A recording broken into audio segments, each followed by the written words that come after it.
Hello everyone, आप सभी को प्रभात का नमस्कार। और थोड़ा सा हम बात कर लेते हैं लगे हाथों पैराबोलिक मिरर के बारे में। हालांकि ये आपके सिलेबस में नहीं है पैराबोलिक मिरर। सबसे पहली बात तो ये कि आखिरकार पैराबोलिक मिरर हम यूज़ करते ही क्यों, क्या ज़रूरत पड़ी इसकी। तो इसको जानने के लिए ज़रा हम आते हैं एक रिकैप पे।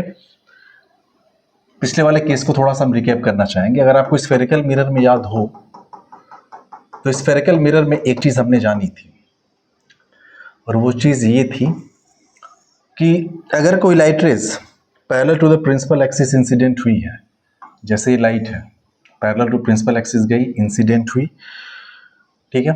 इंसिडेंट होने के बाद यहाँ से रिफ्लेक्ट होगी।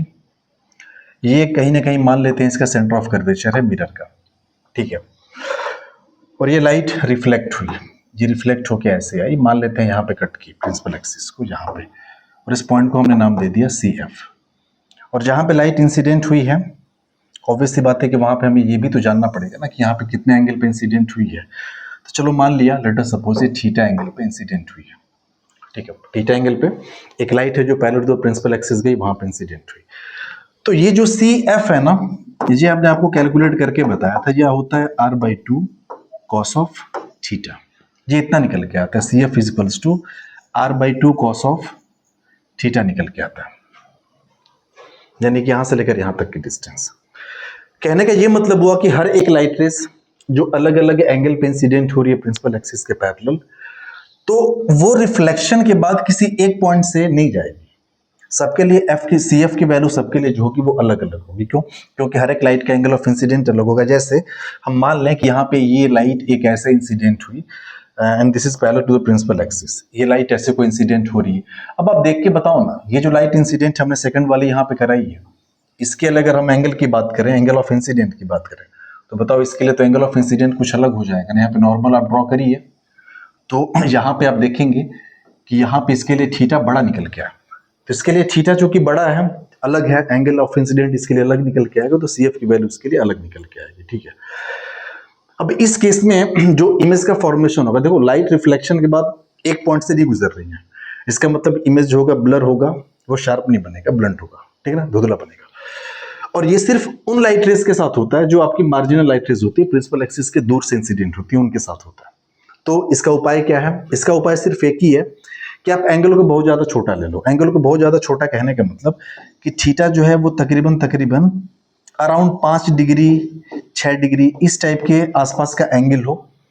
तो उस एंगल ऑफ इंसिडेंट के लिए सारी की सारी लाइट रेस प्रिंसिपल एक्सिस के किसी एक पॉइंट से ही होके पास करेंगे, ठीक है। और उस केस में जो इमेज बनेगा वो शार्प बनेगा, ठीक है।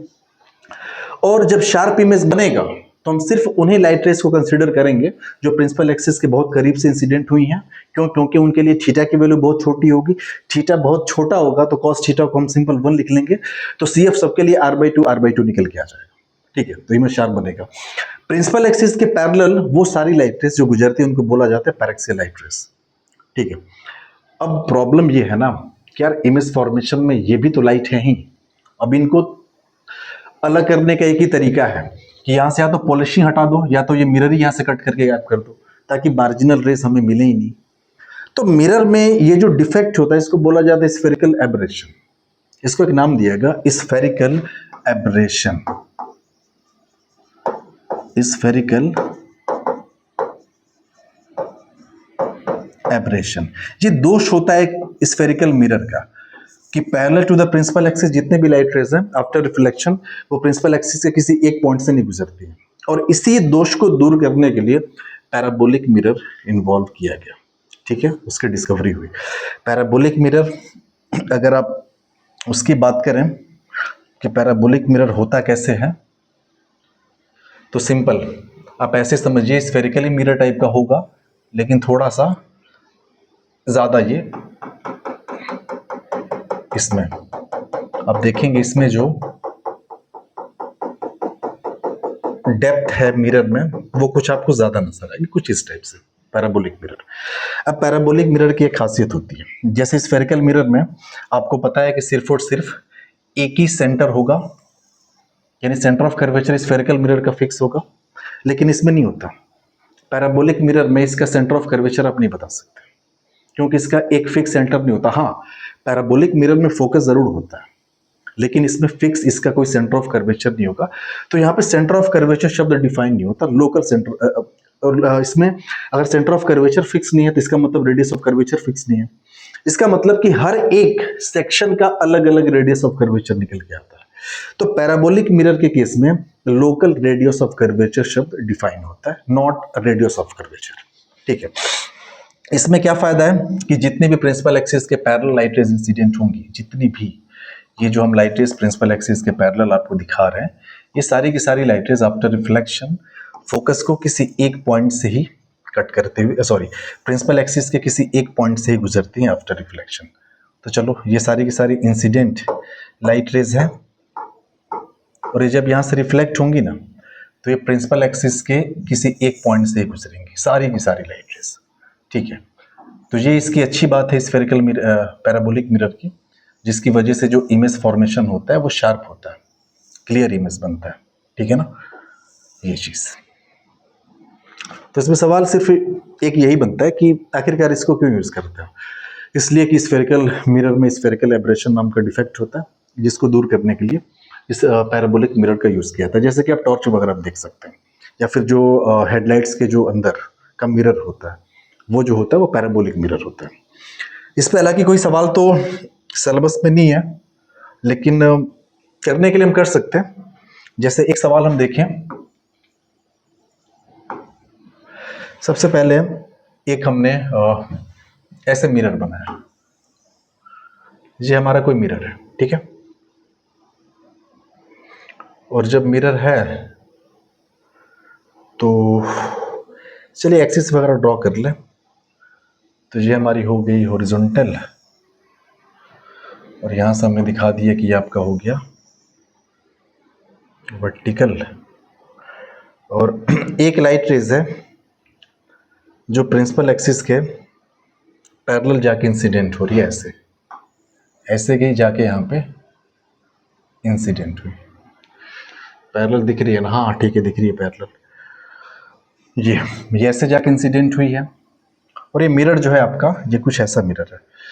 Let us suppose this is, मान लो कन्वेक्स, ये पैराबोलिक है ना, सॉरी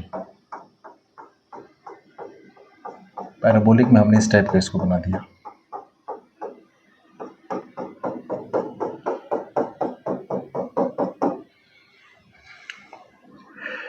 ऑब्वियस सी बात है, कुछ ना कुछ पैराबोला का इक्वेशन होगा। तो हमने मान लिया इक्वेशन जो है ना इस पैराबोलिक मिरर का कुछ ऐसा है, y square equals to x type का इक्वेशन है इसका।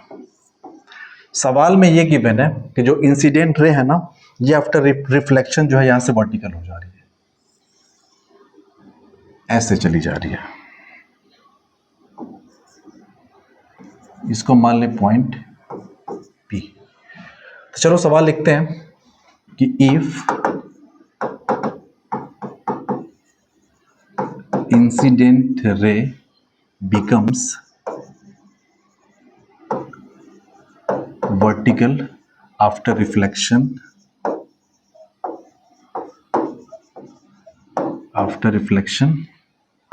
then find the coordinate of point P। इस पॉइंट P के कोऑर्डिनेट्स हमें बताने हैं, ठीक है। ये सवाल है हमारा। चलिए तो खेल शुरू किया जाए अपना, और उसमें चलिए तो हमारा काम क्या होता है। अब देखो, हमने अभी एक बात बोली है कि पैराबोलिक मिरर के केस में कोई फिक्स सेंटर ऑफ कर्वेचर नहीं होता, ठीक है। Local centre of curvature define होता है, मतलब हर एक पॉइंट के लिए सेंटर ऑफ कर्वेचर अलग अलग होगा। हमें ये तो पता चल गया कि यहाँ पे लाइट इंसिडेंट हुई है, तो इसका कहीं ना कहीं सेंटर ऑफ कर्वेचर रहा होगा। इसका जो लोकल सेंटर ऑफ कर्वेचर है कहीं ना कहीं रहा होगा। हमने मान लिया कि कहीं यहाँ पे इसका लोकल सेंटर ऑफ कर्वेचर था, कहीं यहाँ पे, ठीक है। ये अगर लोकल सेंटर ऑफ कर्वेचर है तो यहां से इसको मिलाएंगे, फिर तो वो आपको नॉर्मल बता देगा, वो आपके परपेंडिकुलर हो जाएगी, ठीक है। तो हमने क्या किया, यहां से ऐसे मिला दिया, ये नॉर्मल हो गई हमारी, क्योंकि हमें पता है ना कि सेंटर ऑफ कर्वेचर से उस सरफेस को जो मिलाने वाली लाइन होती है सरफेस पे नॉर्मली होती है, ठीक है। अब ये बात हमें पता है, ये जो है वर्टिकल होगी, ऐसे पैरेलल गई है, रिफ्लेक्शन के बाद वर्टिकल हो गई है। इसका मतलब ये आपका हो गया एंगल ऑफ इंसिडेंट। अगर ये हम थीटा मान लें तो ऑब्वियस सी बात है कि एंगल ऑफ रिफ्लेक्शन भी क्या होना चाहिए, थीटा होना चाहिए। और ये जब पैरेलल गई है और वर्टिकल हो गई है तो पूरा एंगल तो 90 होना चाहिए। अब हम आते हैं सॉल्यूशन पे।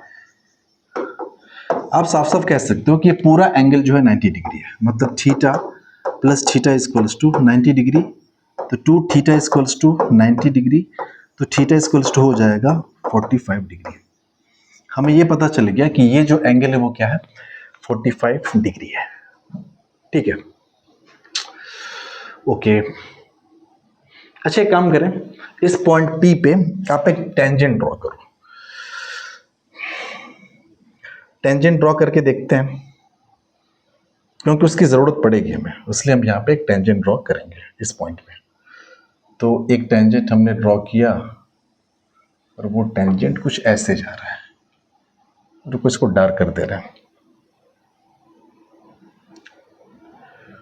ये हमारा है टेंजेंट, कुछ टेंजेंट जो है ये ऐसे गया, ठीक है, ये टेंजेंट है। थोड़ा एंगल्स के बारे में एक बार फिर से हम जान लें। जब देखो यहाँ पे प्योर ज्योमेट्री वगैरह यूज होने वाले, इस लाइन को हम थोड़ा सा आगे बढ़ा लें, ऐसे इसको थोड़ा सा आगे बढ़ा लो ऐसे।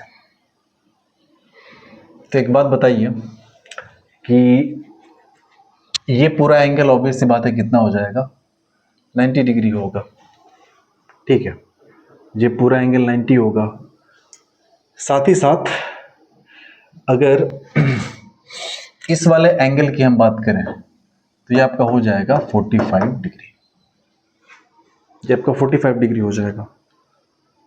ठीक है, अगर ये 45 डिग्री हो गया तो यहाँ पे भी क्या हो जाएगा, ये आपका 45 डिग्री हो जाएगा। ठीक है, तो यहां से आप tan थीटा अगर लिखें, स्लोप, ये जो टेंजेंट ड्रॉप किया है इसका स्लोप अगर हम निकालें तो slope of tangent, slope of tangent ये आपका हो जाएगा tan theta is equals to tan of 45 degree, तो ये आपका स्लोप का वैल्यू हो गया 1। इसकी स्लोप जो है वो हमें 1 पता चल गई कि इतनी है। ओके, जो भी टेंजेंट ड्रॉप किया है ना, ये उसकी स्लोप है जो टेंजेंट हमने यहां पर ड्रॉ किया। ओके, अब आप ऐसे भी समझ सकते थे ध्यान से कि आप देखो ये टेंजेंट ड्रॉ किया है और ये नॉर्मल है, टेंजेंट के ऊपर ही नॉर्मल है, तो ये पूरा एंगल तो 90 का होगा ना, और ये थीटा चूंकि हम पहले से ही 45 निकाल चुके हैं तो ये जो बचा एंगल है वो 45 हो जाएगा। जब ये 45 होगा तो ये चूंकि पूरा एंगल 90 है तो ये भी आपका हो जाएगा 45। तो ये अगर हमने यहाँ पे अगर ये वाला एंगल 45 लिखा है, ये 45 लिखा है 45, तो अब इसमें ताज्जुब नहीं करिएगा, ये प्योर ज्योमेट्री यहाँ पे यूज हुई है। ठीक है, क्योंकि ये आपका 45, ये पूरा 90 है तो ये 45 होगा, ये पूरा 90 है तो ये 45 हो जाएगा, यही सीन है। अब जरा इस वाले आप इक्वेशन को देखिए, जो भी मिरर की इक्वेशन गिवन है। ठीक है, एक्स के रेस्पेक्ट में आप इसको डिफरेंशिएट करो, तो differentiating with respect to x, जब भी आप डिफरेंशिएट करोगे तो वाई स्क्वायर का हो जाएगा 2y dy by D x का हो जाएगा 1। ठीक है, तो यहां से dy बाई डी की वैल्यू हो जाएगी 1/2y। और आप देखिए स्लोप का मतलब एक्चुअल में यही होता है, dy बाई डी ये एक्चुअल में 1 गिवन है, क्योंकि y और x के बीच में फंक्शन था तो dy बाई डी स्लोप होगा। स्लोप हमारा 1 निकल गया, मतलब ये dy बाई डी की वैल्यू है। अब ये dy बाई डी यहाँ पर रख दो 1, तो इक्वल्स टू हो गया 1, तो y इक्वल्स टू हो जाएगा 1/2। तो हमें ये तो पता चल गया कि y की वैल्यू 1/2 है। अगर y 1/2 है, आप सोचो y square equals to x है, अगर y आपका 1/2 है तो 1/2 का आप स्क्वायर करो तो ये हो जाएगा x, तो x इक्वल्स टू हो जाएगा आपका 1/4, x की वैल्यू आ गई 1/4। तो समझने की बात ये है यहाँ पे कि जो कोऑर्डिनेट्स हैं आपका x 1/4, y आपका 1/2, तो इसका जो कोऑर्डिनेट है, इसका कोऑर्डिनेट हमने xy अगर माना है तो x आपका 1/4 और जो y है आपका ये 1/2 आ गया। अच्छा, एक बात आप और समझिएगा कि y की वैल्यू अगर आप नेगेटिव लेना, सिर्फ एक ही पॉइंट ऐसे नहीं मिलेगा। अगर यहाँ से आप ऐसे आओ, धीरे धीरे ऐसे आओ, यहाँ पे आप देखोगे तो यहाँ पर भी एक पॉइंट ऐसा मिलेगा। इसके लिए x क्या होगा, x आपका 1/4 ही होगा, y आपका हो जाएगा -1/2। यानी ऐसे दो पॉइंट्स पॉसिबल हैं। आप करके देखो ना, अगर आप